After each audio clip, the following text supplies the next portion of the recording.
Welcome back to the LNX Files. As always, this is a safe space for all things spooky, and today we're going to use these tarot cards to do a, well, here we are, check on J.Lo, Ben Affleck. This is apparently the last video we'll ever do on them, I imagine. I mean, why would we? Have we done a video on Tom Brady and Giselle? Like, I don't think so. And isn't it funny, I'm wearing white today. And there's actually a little frilly piece, you know, like a shirt wedding dress, you know. If you had a shirt that thought it was a wedding dress, it might be this shirt. So here we are. So J.Lo filed. Oh, no, wait, let's just shuffle the cards and see what's what.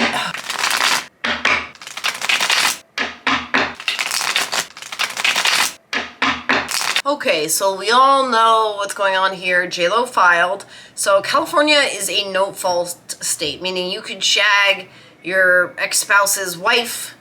So what that means is you could shag your ex-spouse's sister, mom, your ex-husband's brother, father, you know, T-ball coach, and it's nobody's fault. That's just how California rules. So in other states, it matters who files first, who requests the divorce. It doesn't really matter in California. But who does it matter to? Celebrities who are trying to save face. So many people are making a lot to do online that it was J.Lo who filed. I think that Ben probably granted her that option. They probably talked about it like, hey, do you want to file? Should we file together? Which of us? How do you want to handle this? So that was probably a conversation. She filed today, August 20th, which was the anniversary of their big Georgia wedding. So didn't they get married in July of 2022? So a year after they started dating again. And wasn't that wedding in Vegas or somewhere? Who knows? And it was in August 20th, where they had a big, proper, poofy, old-fashioned Georgia wedding. So points if you can remember where Justin and Haley got married. Because didn't they also get married in the South? Like North Carolina, like some big like place as demonstrated by this gesture here. So if you can remember where Justin and Haley got married, just put it in the comments below. You get brownie points and the admiration of us all. So we've looked at their charts a million times. Now what we're going to do is we're going to look at the transits that were hitting their charts. That has been putting stress on matters of the heart and relationships for the two of them. So as we know, J.Lo is a Libra rising, like myself, moon in Scorpio. So what has been going on with the planets that could be causing stress to the planets as they were positioned the moment she was born? Well, the biggest one that jumps out is Saturn. So as we all know, as we've all felt, Saturn has been in Pisces since, it feels like forever. 2 years it's been, and Saturn has been squaring her natal Venus in Gemini and her Mars, which is in Sagittarius. Mars is the ruler of her 7th house of committed relationships. So Saturn's been going forward and backwards in Pisces, just putting stress on those two planets for her. So you don't want that, okay? Then as Uranus has been approaching these later degrees of Taurus, that's been directly opposite some key planets in her natal chart. So Neptune and the moon. So J.Lo has Neptune and the moon in her 2nd house in Scorpio, you know, which is the 2nd house, things of value, money, finances.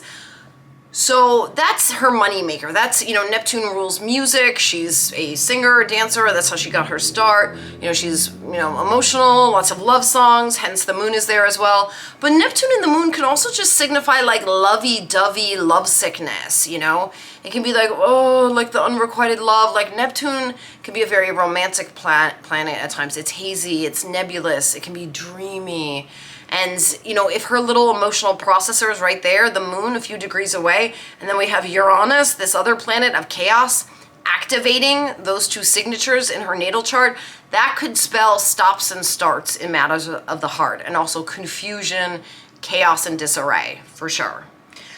One of the key things that I also see here is that we know that Pluto has just been hanging out at the 0 degree of Aquarius forever. And so that's actually trining her natal Uranus at the 0 degree of Libra. So we think of trines as harmonious aspects, but they're not always, you know, or you know, maybe this is for the best for her. Like maybe avoiding another lifetime with this like moody Bostonian is like kind of a gift from the universe. And it's saying like, no, you're going to have this rebirth, you're going to have this karma, you're going to have this do-over in relationships, but not with this guy. And so Pluto is a planet, you know, Lord of Darkness, Lord of the Underworld, but also of reincarnation, rebirth, the ascending from the ashes. And so it's making a very harmonious aspect with her natal Uranus. So we really kind of have to believe that it might be for the best. Yeah, I mean, come on. So Ben also has some pretty key signatures. So what jumps out at me with Ben's chart is that Saturn in Pisces has been actually trining his natal Venus and trining his moon in Scorpio. So we always say trines are of the nature of Jupiter. They're harmonious aspects. So it's pinging these natal signatures. It's almost like it's saying like, hey, this is not it, as Saturn has gone back and forth in Pisces over the last 2 years. So I mean, it's activating that signature, but in a way that has been, maybe we could say it's like harmoniously disruptive for him. Like this needed to end. He needed to just wake up from this fever dream. And also for Ben, 0, this is the most damning transit that I feel has disrupted this relationship, is that Pluto has been at the 0 degree of Aquarius in dead opposition to his Mars in Leo. And for him, Mars is the exaltation ruler of his 7th house. So Mars is the planet that is like, I am the exaltation ruler of all committed relationships in your life. So an opposition is a very sort of, you know, aggressive, deadening, no thank you, sir, keep your own baked goods type of aspect in the sky. So very, very damning. Okay, so we have planetary evidence to support the idea that these two would not be moving forward. And that whatever this was, these last 3 years, it was just some sort of like karmic tying up of loose ends, maybe nagging feelings, wondering about the past. I mean, they're not the people they were anymore. The world is not the place that it was. Time has passed and they can just put this fever dream to rest. And they no longer have to ask the question of like, oh, what might have been, right? Okay, so we're gonna do a slightly different spread. So we're gonna do J.Lo, Ben. J.Lo, Ben. Was one of them pushing for this a little bit more than the other? Because that's always been my theory about Ben, that he wanted this more than her.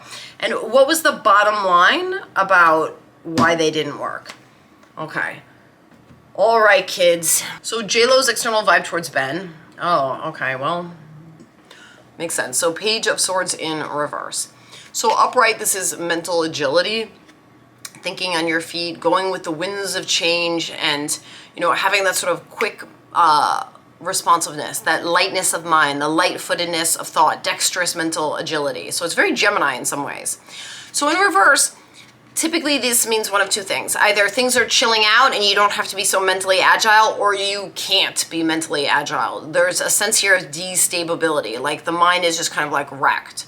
And I think she might kind of be in a daze, and like who knows when she'll wake up for it. She might have a sense of like, how did this all happen? Like they got together very abruptly and then they broke up very abruptly. That's how it looks to me. Okay. All right, Ben's external vibe towards J.Lo. Oh, interesting. All right, well, I mean, interesting. Okay, it's a very Venusian card. So, you know, we got the Queen of Cups, not what I was expecting. So this is a card of someone who's like deeply feeling. So, you know, we could view this as like, oh, you know, he still likes her. He still has good feelings towards her, still views her as a valid person. But this could be targeting the shadow side of this card, which is that like, oh, you're in love with love. Like, you're not in love with me. You're in love with like the idea of us getting back together, as demonstrated by your like, you know, concert, documentary, movie blitz that you're trying to pimp out our relationship. So that might be how he views her, as just like, maybe he views her as like kind of a love addict in some ways. Or, you know, it could just be feeling warmth and affection towards her, but I don't want to marry you. Okay, interesting. All right, and what is J.Lo's internal vibe towards Ben? I mean, interesting.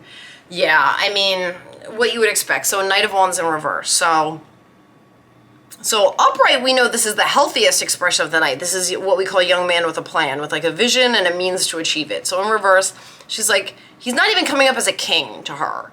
Like, he's coming up as a knight. So youthful, immature, doesn't know where he's going, doesn't know what he wants, completely destabilized. And I'm sure like during this time she's spoken to his more of his exes who are probably like, girl, you're dodging a real bullet here. Get out while you can. Like, I would imagine. Okay. All right. What is Ben's internal vibe towards J.Lo? Interesting. Okay. Interesting. All right. So we got the moon, so it's a little ominous. So it's a little bit like caution, needing to trust your gut on this, not knowing the clear way, feeling extreme sort of like mistrust with other people, things being concealed by shadow. So it's hiding things. This could definitely be Ben hiding things. We know he has a history of addiction, gambling, drugs, alcohol, the whole nine. Also justifying his addictions and blaming other people for his addiction. So there may be things that he doesn't trust about her, about the relationship, and that may be because he's hiding stuff, because people who aren't trustworthy typically don't trust other people. They're like, oh, people could be shady because I know that because I'm shady.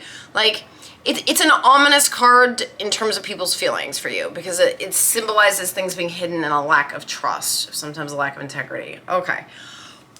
Who was pushing for this divorce more, Ben or J.Lo? Oh, wow. Okay, well, this is crazy because it's like they're not even answering the question. Guys, think about how seldom we get this card. And think about how seldom we see this card in reverse, okay? So if you watch this channel regularly, you know. I'm not even going to say what it is. I'm just going to turn the card around in dramatic silence. Okay. So we got the High Priestess in reverse. We don't get the High Priestess a lot, period, okay? And there's reason for that. She wants to make her presence known when she does show up. When she shows up in reverse, it is just like, whoa, like Glenda the Good Witch does not even want to look at you. It's a very, very ominous. It's like, this is against God's plan, is what like this card is signifying. So the guides aren't even answering the question. They're just saying this relationship was not supposed to happen and it's ending. Like, they were not supposed to go forward any further. So it's not even a question of who wanted it more. Like, it's like the universe, the gods, the ancestors, the guardians, like this stopped dead in its tracks. Wow. Okay. Gonna put that right there. All right. And so what was the bottom line about why these two didn't work?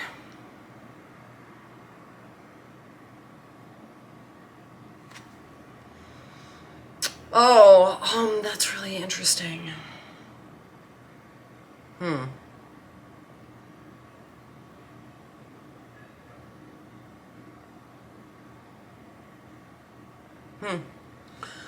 You would have thought it would have been more of a feeling card, but we didn't get that.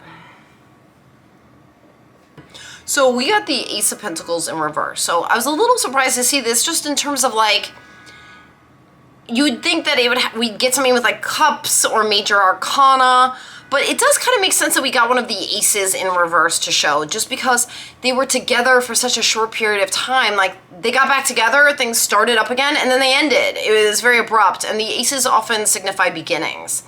And it's almost like they're signifying here that, like, it almost just wasn't in the cards. Like, aces are doors opening. And it's like the guys are saying, like, well, that door shut. Like, things were destabilized, and then it was taken away.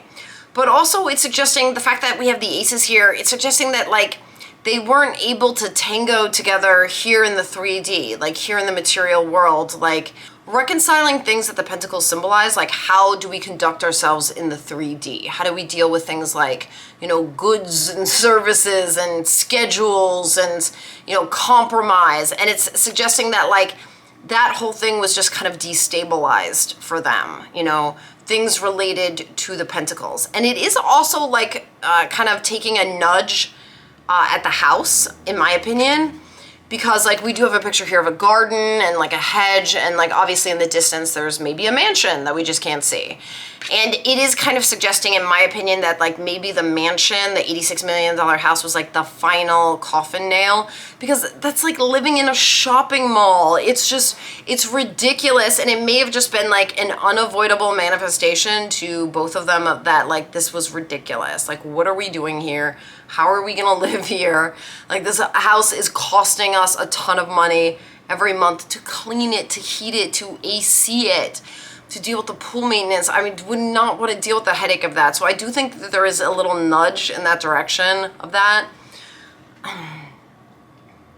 The house being like an unavoidable, unmistakable sign of just this being wrong.